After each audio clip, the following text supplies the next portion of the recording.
Hello and happy Father's Day to all our fathers out there. This is going to be our lesson today for the teenage class, and I know some of you, have been listening also as well. So we welcome you, and I hope what we have to say will bless you. But first of all, I want to ask for your prayers.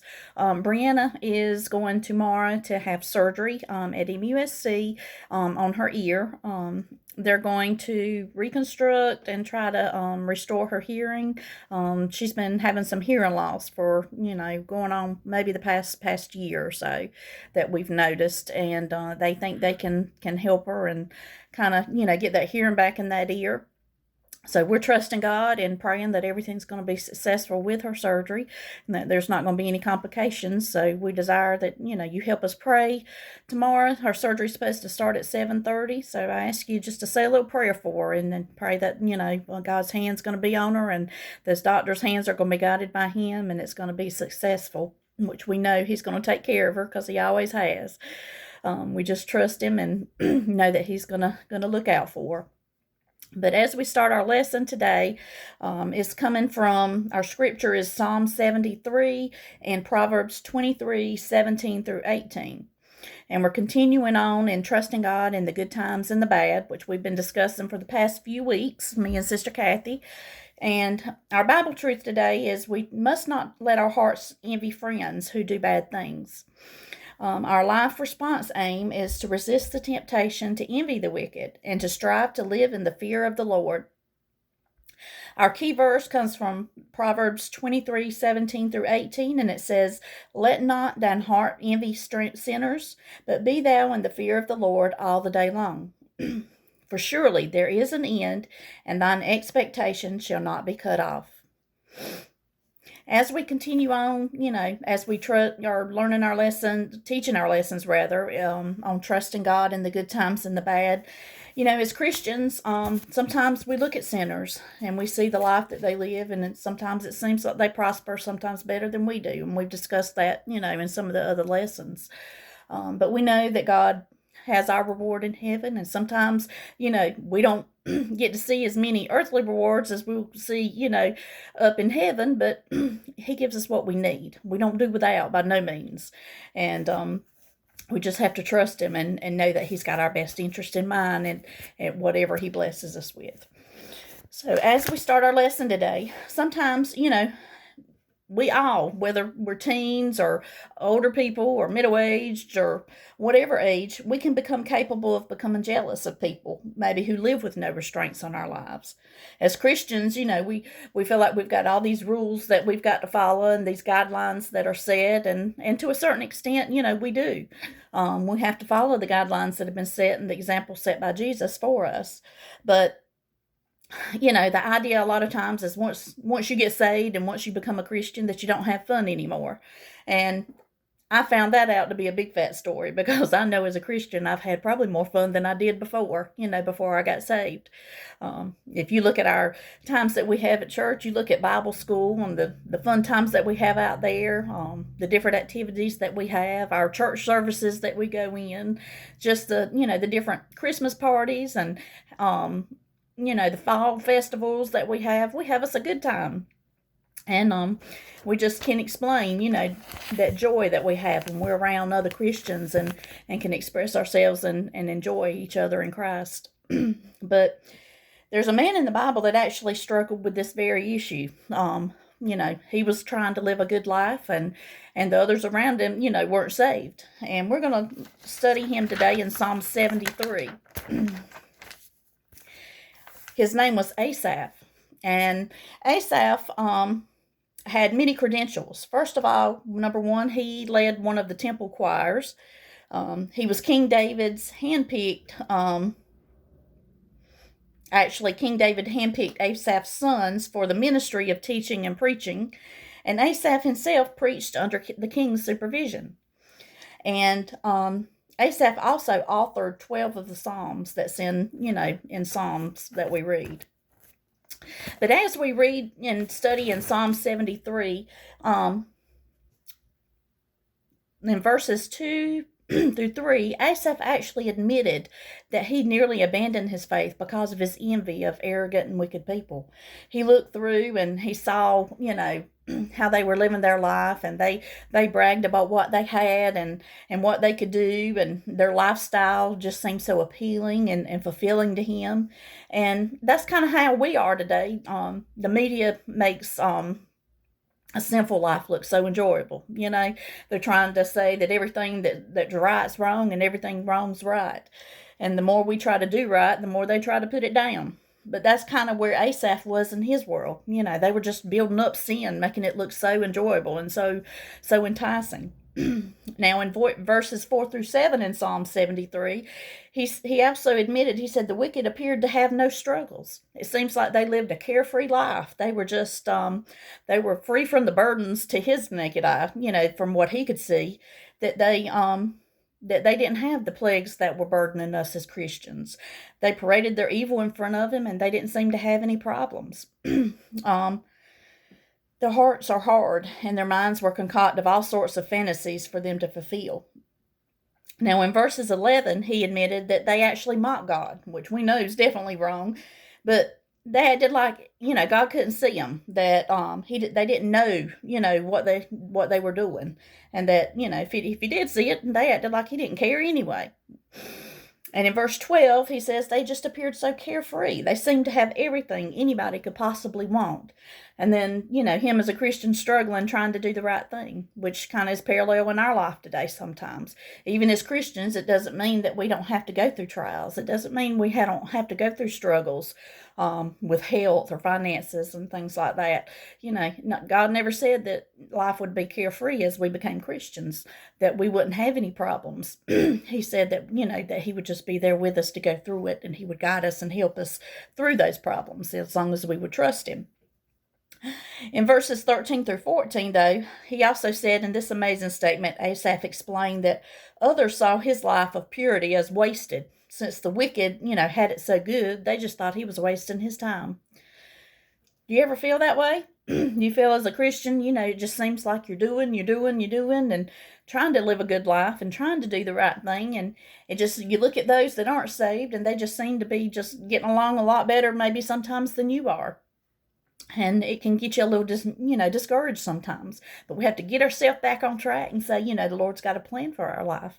And, sometimes if he would have blessed us with all that money or an easy life, maybe, we would have turned from him. We might not still remain a Christian. We might have left, the Christian life as we know it. So sometimes we have to go through struggles that pulls us closer to God.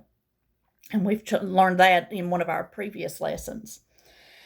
Now, in Psalm 73, 15 through 28, it says, he would have betrayed an entire generations of children, of God's children. If he would have actually turned from his ways, if he would have followed these sinners that, he thought had it so good, and he was getting a little discouraged in his walk with God because he thought that they just had it made. But he didn't. He stuck with it. Even though that he got discouraged, he kept on with his life and living for God. And, he refused to turn from, his Christian life to those wicked ways of the world. He, had he betrayed God and turned from his ways, he would have, betrayed an entire generation. Even though he was looking at other people, there were people actually watching his walk with God. And that's how it is with us today. We have to stay on top of the things that we're doing right now. We have to stay on top of our walk with God because there's people watching us. There's people that we are setting the example for, whether it's young children, our children that we're raising, our teenagers, our just somebody in the community, somebody you work with, somebody you may not even know you're making an impact on. They're watching you, and you could be making that difference, whether they, get saved or whether they, choose not to follow God. Asaph realized that the people were watching his life at this point, and they realized that those who looked up to him, were dependent on him to be strong, to keep that walk with God. Because, had he turned back, then those people, may have never got saved. The second thing is, we know that the wicked will reap what they sow. That's what the Bible tells us, and we know that to be true. Sometimes we see it in this lifetime, sometimes it'll be in the next lifetime. But we do know that what we reap, we will sow. And whether that's good or whether that's bad, we reap what we sow. High school students are sometimes at a disadvantage. They haven't lived long enough to see kind of where their wicked friends will end up, the ones that haven't got saved, the ones that are doing the bad things. They haven't lived long enough to see those consequences of those actions. Now, us as older people, we can see maybe people we went to school with, people that we've worked with in the past, people that we've been acquainted with, people that have lived that sinful life, and see where it ended up leading them to a path of destruction, to a life of destruction, maybe even death, prison. We just don't, we know there's consequences to those negative and wicked actions. Now, while worshiping God with other believers, Asaph suddenly realized at this point that wicked people, invariably destroy themselves. They're eventually, they might have a little bit of, enjoyment right then in their sins, but eventually it's going to lead to their destruction. And that's what he saw. The third thing is those who envy are like animals. He compared them to animals. Asaph admitted that if he'd allowed himself to envy the wicked, he would have been no more than just the value of an animal. Us as an adults, we can actually think through our actions. We can make decisions and say, well, if I choose the wrong thing, then if I follow a sinful action, then, this isn't going to have a good consequence. So he realized that, we can choose our own behavior. We can choose good or we can choose bad. And Asaph decided to be more like a human being and make those choices rather than just like a beast and run out there and just react. The fourth thing is that he would have let God down. And that's the major thing. We don't want to let God down. Asaph came full circle. Not only would he have let others down with his envy for the wicked, but he would have let God down also. A lot of people were dependent on him, and God was using him to lead others, to be saved, to live that life of a Christian and live their life for Jesus. But an option Asaph, wouldn't consider was, making God upset or letting him down. So God was his portion forever. And in other words, Asaph didn't need anything else. He looked at those people's lives that were living those sinful things and what they were reaping right then, in that sinful life and the enjoyment that they thought they had. He said, that's not worth it. And that's what we as Christians have to do. We have to look at that sin that's out there that, may look enjoyable for a while. And it's not, that enjoyment is only short-lived. Excuse me, I can't hardly talk today. But it's only short-lived. And we know that our blessings are going to be in eternity. We're going to live in heaven, and we're going to redeem, we're going to have that crown and those jewels that we've earned here on earth. We're going to earn those that mansion there that's going to be waiting on us. We're going to get to see our loved ones, and we have that hope in Christ. And we have to hold on to that no matter how discouraged sometimes that we may get. We don't want to stay there. We want to redirect that mind and put it back on God. There's a few things here. Just want to kind of go over with scriptures. If you've made a commitment to Jesus Christ, you've placed yourself under enormous pressure. God told us, Jesus told his followers when he chose his disciples, he said, it's not going to be easy to follow me. It's going to be a hard road ahead of you. There's going to be some hard things you have to face, hard things you have to go through. And the same is for us today. As Christians, God has called us to commit ourselves to an ethical standard that requires superhuman strength to maintain. In 1 Peter 1 and 15 through 16, I want to read this to you. Let me turn over to the scripture right quick. 1 Peter 1, 15 through 16. It says, But as he which hath called you is holy, so be ye holy in all manner of conversation, because it is written, Be ye holy, for I am holy. We are called to be like Christ. We're supposed to walk in our walk with him, and we are supposed to model our life after the way he lived his life. And, we can't by ourselves live that life unless we depend on Him to guide us and help us and give us that strength. Because there's things all in the way trying to pull us aside, trying to pull us from that straight and narrow. There's, devils and demons, and they're using, different sinful things in this world to try to sway us and make us, pull from our walk with God. But we have to be strong, and we have to pray every day that God's going to give us that strength to maintain our walk with Him. The second thing is our words, actions, attitudes, and motives must continually be held in check.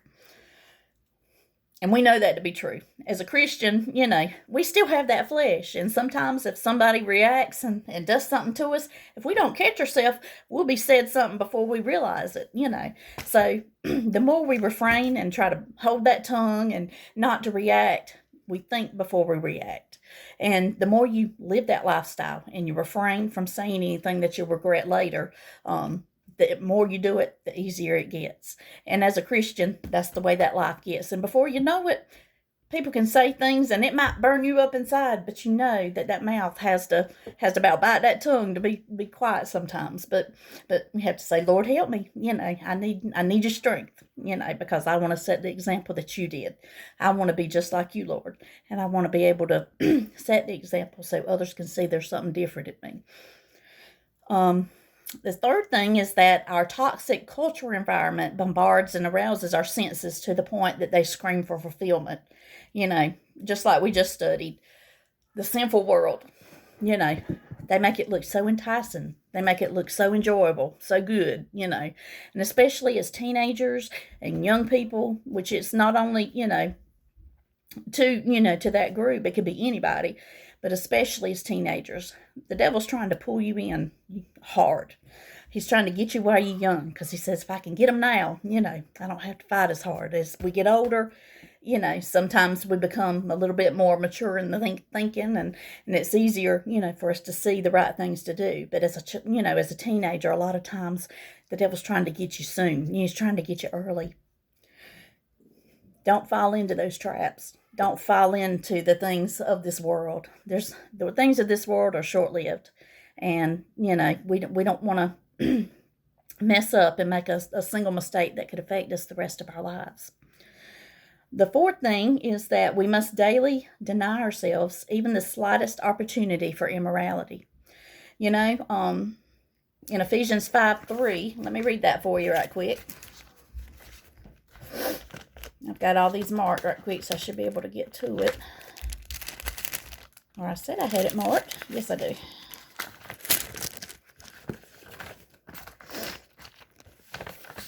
I've got so many markers here. Here we go. I said Ephesians 5:3. It says, but fornication and all uncleanness or covetousness, let it not be once named among you as you become as saints. We don't want to put any kind of blemish in our life. We don't want to put any kind of sinfulness in our life. Like I said, there's going to be temptations out there in this world. Don't put yourself in those situations where it will put you into that temptation. If there's a party that you're invited to and there's going to be alcohol there, or if there's going to be, illegal things there or things that you shouldn't be doing as a Christian, don't go. Don't expose yourself to those things. And that goes for older people too. If because that temptation sometimes can be tough, and sometimes the flesh allows you might have a moment of weakness and you might give in. And the thing is, don't put yourself in those situations where that temptation might be. Avoid those situations so you don't even have to, be tempted with those things. If there's bad things going on, just avoid those areas altogether. Now, the next thing it says, we fight an unseen enemy, a myriad of fallen angels dedicated to our total destruction.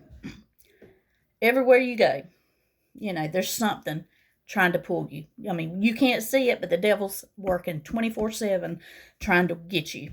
He's trying to work on you. He's trying to use his demons, his imps, that just evil people. He'll use anything to think, where your weakness is, where he thinks that he could tempt you and you might fall. He's going to put those things there. He's going to look for your weaknesses, and that's where he's going to try to get you. So we have to try, we have to pray for strength. We have to read our Bible, stay in our Bible. We have to keep our prayer life up, strong. We have to keep that prayer line open with God so that we can pray every day and ask Him for His strength and helping us to make it through each day so that we can fight the enemy. Now, this one's a big one. It says, a watching world waits in eager expectation for us to struggle, stumble, and ultimately fall.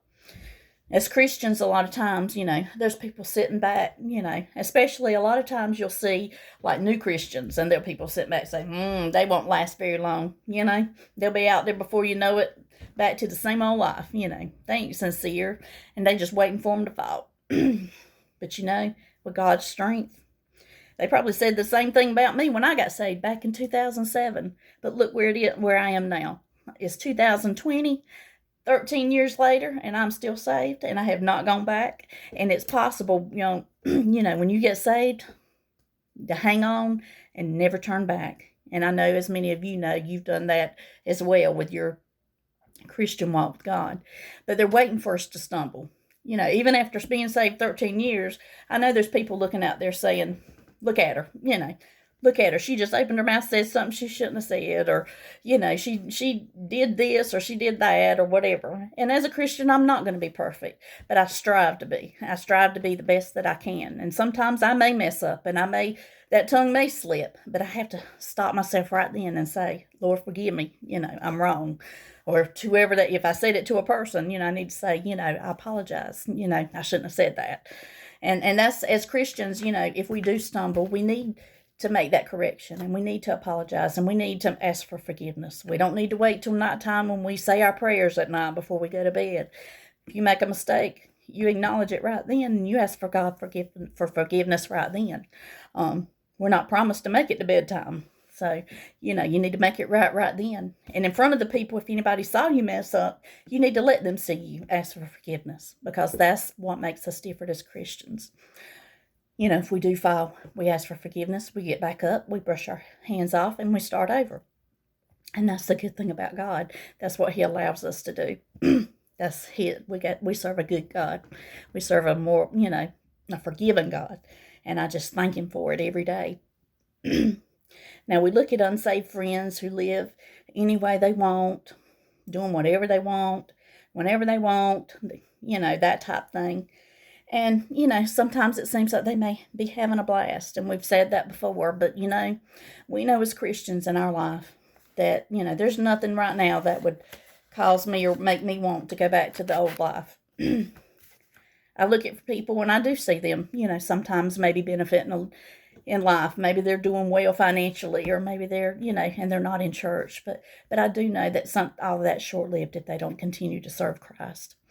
I know that the Lord, is going to bless me. He provides everything that we need, everything that I need. And I haven't gone hungry yet. I still got a roof over my head. I've got food in my refrigerator.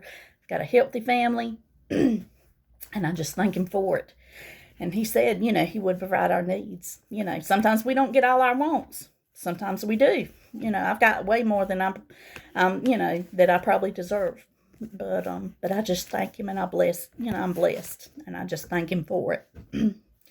So when you get discouraged and you look at people that maybe are doing a little bit better off than you, or like Asaph did, he looked and he was trying to live, a Christian life, a clean, good life, and you get distracted, by people that maybe are doing a little better than us that aren't saved.